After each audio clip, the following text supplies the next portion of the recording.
أيما أمدف خوال à celle qui a été privée du bienfait de l'amour. أمثف نور أديس عزال à celle qui a été privée du bienfait de la science. أدي زيد مشمينين à celle qui a été privée du bienfait de la liberté. يما يما أيا قور مدي فلالي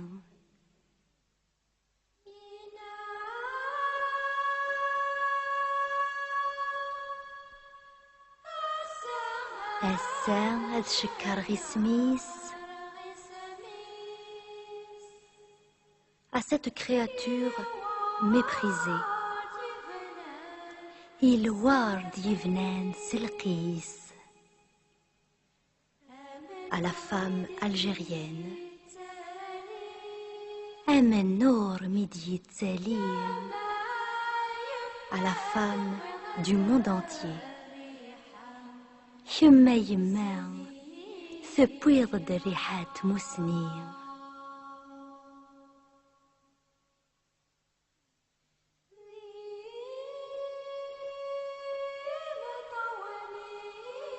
ذي متاونيم يدي الساخوين. Je dédie cette chanson à نور يشبحن ثذرين comme un réconfort. ذقيني مرد ينقار comme un espoir. يما يما يشرق يطيج يم أكثر أيما. Quand j'ai fait cette chanson, j'ai automatiquement pensé à ma maman, donc inévitablement à la vôtre aussi. Je me souviens, je devais avoir 7-8 ans, pas plus. Nous étions en Kabylie. Elle était là, à côté de moi, en train de battre du lait qu'elle a mis dans une calebasse, vous savez, une espèce de baratte. Et elle le battait en faisant ce geste-là, peut-être qu'un certain nombre d'entre vous ont déjà vu faire. Et quand elle faisait son acte, son travail, elle rythmait aussi des mots, des idées, des chants, des soupirs. Ça lui arrivait de pleurer des fois, même d'esquisser un sourire à des moments aussi. Et vous savez, sur le coup, j'étais jeune, beaucoup trop petit pour comprendre. Ayant bien sûr grandi et surtout ayant emmagasiné toutes ces choses dans ma tête, dans ma mémoire, je me suis rendu compte alors qu'elle ne faisait que se confier à son instrument, parce qu'elle n'avait pas d'autre interlocuteur valable. Et c'est là où j'ai compris une chose, cette image de femme qui était là, subissant la loi du milieu, du mal, et qui se confiait donc à une chose inerte. Et c'est là où j'ai compris une chose assez importante dans ma vie, c'est que s'il n'est déjà pas évident d'être une femme en général dans n'importe quelle société, qu'elle soit moderne, avancée, aboutie ou non, je crois que ça l'est encore moins dans des sociétés à forte tradition telles que la mienne.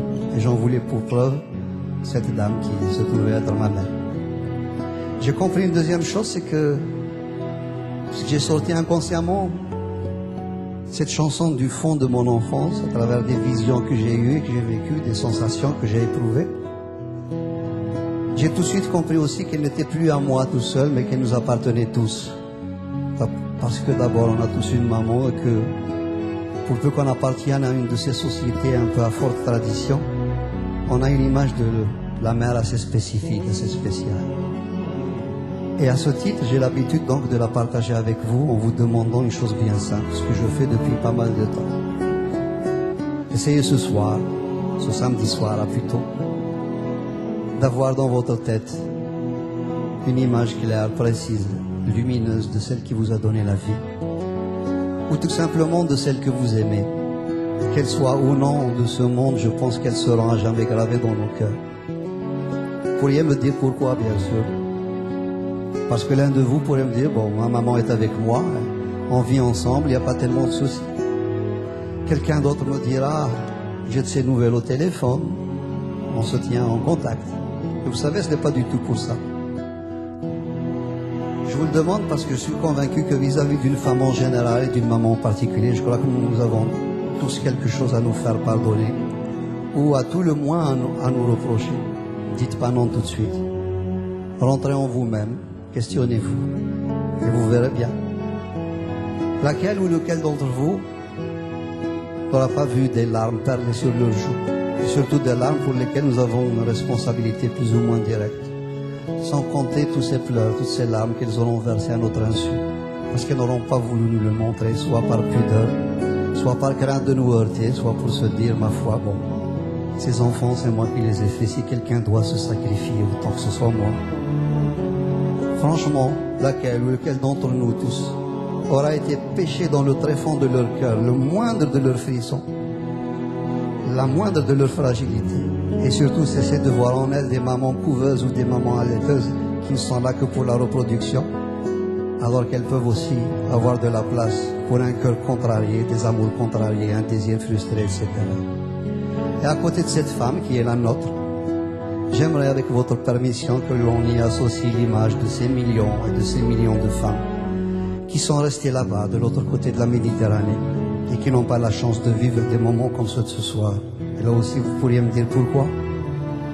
Parce que, comme nous tous, il nous arrive de rêver, puis surtout de courir naïvement après nos rêves. J'imagine que si ce soir on se mettait à penser à elle, il sera inscrit quelque part en haut dans le ciel de Dieu qu'un soir de novembre, somme toute banal, dans une petite... Quelques centaines de personnes étaient là ce soir. Mais cette soirée banale devient exceptionnelle dans la mesure où c'est quelques centaines de personnes. Il n'y avait ni Marocains, ni Algériens, ni Français, ni Tunisiens, ni autres. Il y avait simplement quelques centaines de cœurs qui étaient là, les uns à côté des autres, prêts à sortir d'eux-mêmes ce qu'ils ont de meilleur en émotion, en amour, en tendresse. Et que dans un élan commun en pensant à elle, bien sûr, j'imagine une boule émotionnelle monter dans le ciel, traverser la mer et puis aller s'éparpiller en millions et en millions de petits morceaux, chaque petit morceau étant un tout petit peu de bombe dans leur cœur meurtri. Et c'est à ce moment-là où cette fois-ci, je suis sûr que ce n'est plus un rêve, on se dira dans un coin de ciel que ce soit